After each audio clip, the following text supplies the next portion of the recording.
Hello दोस्तों, स्वागत है आपका सीने डिकोडेड में। आज हम साल 2020 में रिलीज हुई टाइम ट्रेवल साई-फाई मूवी जेएल-50 का रीकैप करने जा रहे हैं। तो ज्यादा देरी ना करते हुए चलिए शुरू करते हैं आज की कहानी।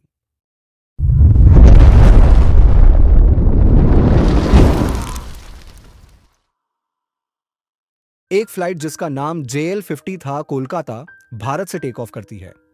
लेकिन टेक ऑफ करने के कुछ ही समय बाद यह भयानक तूफान और कम्युनिकेशन ब्लैकआउट का शिकार हो जाती है। यह फ्लाइट बिना किसी सुराग के गायब हो जाती है और कोई यह नहीं जान पाता कि यह कहां गई। अब 2019 में आते हैं, जब पश्चिम बंगाल के एक गांव के ऊपर एक प्लेन उड़ता हुआ दिखाई देता है। वहां के बच्चे इस नजारे को देखकर हैरान रह जाते हैं। वे उस प्लेन का पीछा करते हैं और पाते हैं कि यह पहाड़ियों के बीच दुर्घटनाग्रस्त हो चुका है। शांतनु नाम का एक व्यक्ति खबर देख रहा होता है, जिसमें बताया जाता है कि A26 नाम की एक फ्लाइट लापता हो गई है। चूंकि उस फ्लाइट में कई हाई प्रोफाइल सरकारी अधिकारी थे, इसलिए यह माना जा रहा है कि इसे हाईजैक कर लिया गया है। Shantanu central bureau of investigation CBI में एक सीनियर ऑफिसर के रूप में काम करता है और उसे A26 फ्लाइट की जांच की जिम्मेदारी दी जाती है। शांतनु और उसका साथी गांगो पश्चिम बंगाल में प्लेन की दुर्घटना स्थल पर पहुंचते हैं। वहां उन्हें एक सैनिक जानकारी देता है कि प्लेन में सवार सभी लोग मारे गए हैं, सिवाय पायलट और एक यात्री के, जो अभी मेडिकल केयर में है। हैरानी की बात यह है कि वह यात्री कॉकपिट में पायलट के साथ पाया गया था, जिससे यह संकेत मिलता है कि प्लेन को हाईजैक किया गया था। लेकिन जाने से पहले सैनिक उन्हें बताता है कि यह प्लेन A26 नहीं है जिसकी वे तलाश कर रहे हैं। यह जेएल-50 है, वह फ्लाइट जो 35 साल पहले 1984 में गायब हो गई थी। 1984 के एक फ्लैशबैक में एक युवा महत्वाकांक्षी पायलट बीहू अपनी फ्लाइट की तैयारी कर रही होती है। वह जेएल-50 की पायलट है।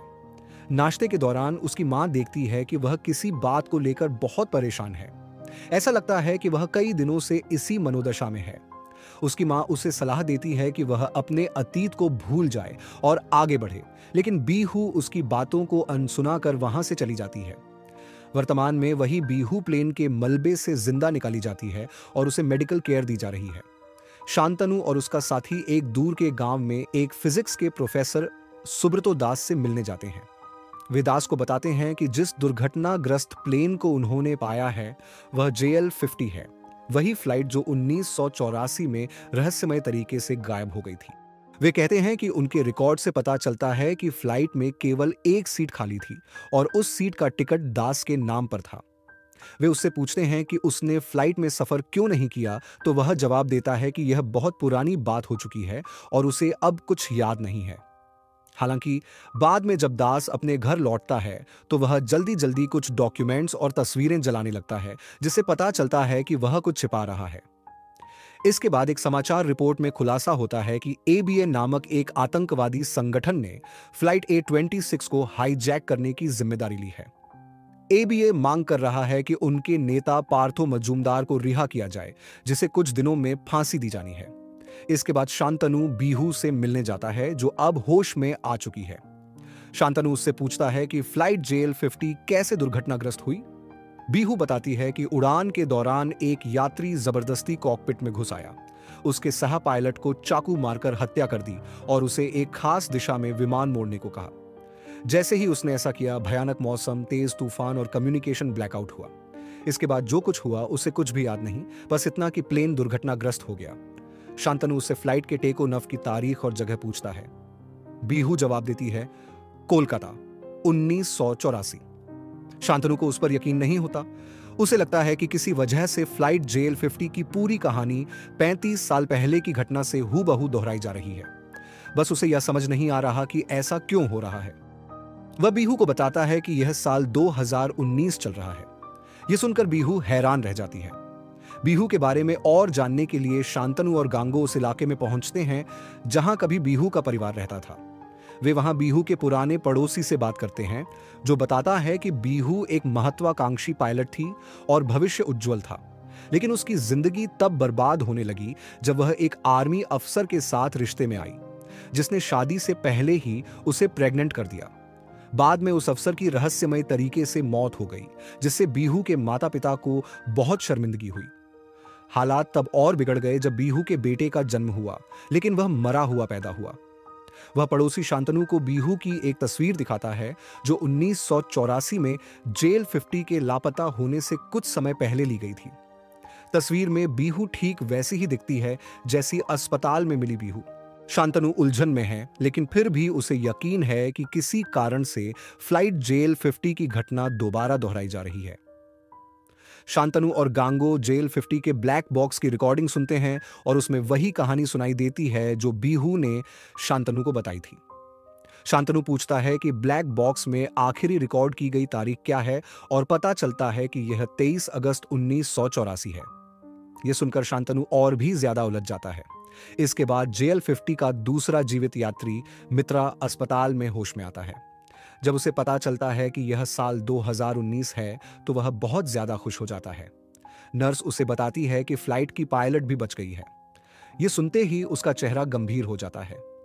वह चुपके से बीहू के कमरे में घुस जाता है और उसे गला घोंटकर मारने की कोशिश करता है, लेकिन ठीक समय पर नर्स वहां आ जाती है और उसे रोक लेती है। शांतनु अस्पताल पहुंचता है और देखता है कि मित्रा ने नर्स को बंधक बना लिया है। वह नर्स का इस्तेमाल कर भागने की कोशिश करता है।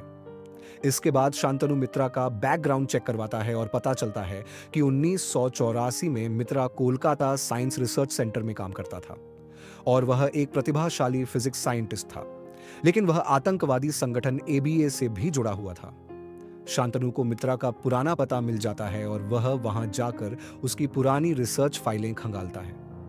मित्रा की फाइलों में से उसे प्रोजेक्ट ए नामक एक दस्तावेज मिलता है और उन्हीं फाइलों में उसे फ्लाइट जेल 50 का ब्लूप्रिंट भी दिखाई देता है।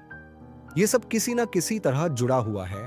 यह समझकर Shantanu Kolkata science research centre पहुंचता है ताकि और जानकारी हासिल कर सके। वहां उसकी मुलाकात एक प्रोफेसर अश्विन से होती है।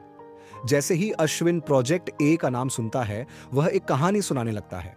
अश्विन बताता है कि 253 ईसा पूर्व भारतीय सम्राट अशोक को एहसास हुआ कि विज्ञान और दर्शन का ज्ञान अक्सर मानवता के विनाश के लिए इस्तेमाल किया जाता है। इसलिए उन्होंने देश के सभी महान वैज्ञानिकों, दार्शनिकों और विद्वानों को इकट्ठा किया और उनके पूरे ज्ञान को 9 अलग अलग किताबों में संकलित किया।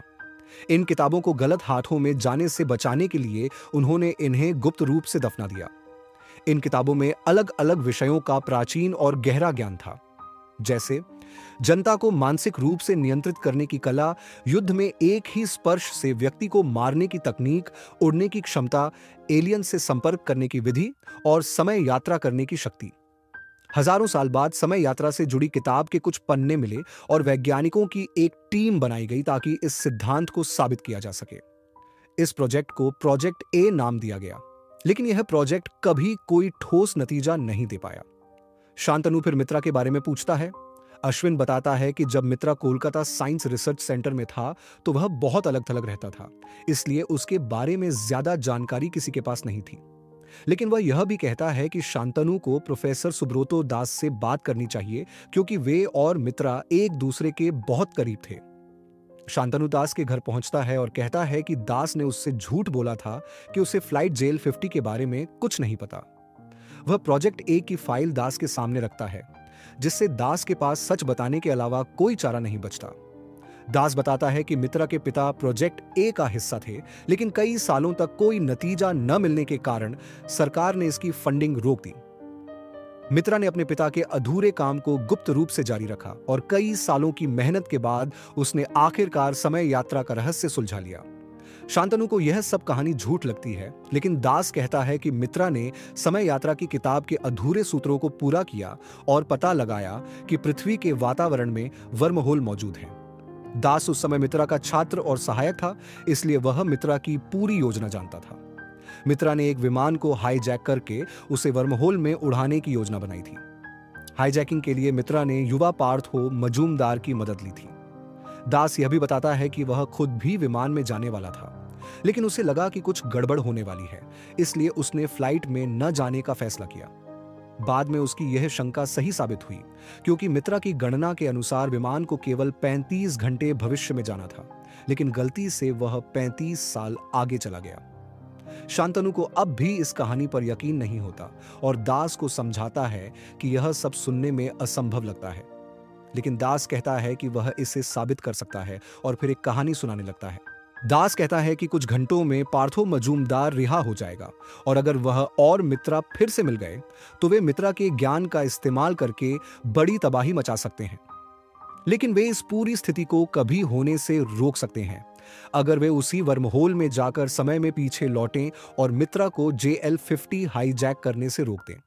शांतनु पहले हिचकिचाता है लेकिन आखिरकार इस योजना के लिए राजी हो जाता है। इसके बाद शांतनु और दास बीहू से मिलने जाते हैं, जो अभी भी इस सच्चाई को समझने से इनकार कर रही है कि वह 2019 में पहुंच चुकी है। दास उससे वर्महोल के कोऑर्डिनेट्स पूछता है लेकिन बीहू कहती है कि वह उन्हें नहीं बताएगी बल्कि खुद उन्हें वहां लेकर जाएगी। अगली सुबह गांगो एक प्लेन का इंतजाम करता है और बीहू, शांतनु और दास टेक ऑफ करते हैं। वे वर्महोल के स्थान पर पहुंचते हैं और एक बार फिर भयानक मौसम और तेज तूफान का सामना करते हैं। बीहू को मजबूरी में एक विशाल सुनसान मैदान में आपातकालीन लैंडिंग करनी पड़ती है। शांतनु को लगता है कि वे सिर्फ क्रैश लैंड कर गए हैं और समय यात्रा की पूरी थ्योरी झूठी है।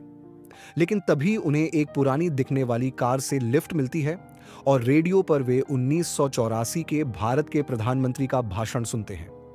वे समझ जाते हैं कि वे वास्तव में 80 के दशक में वापस आ गए हैं।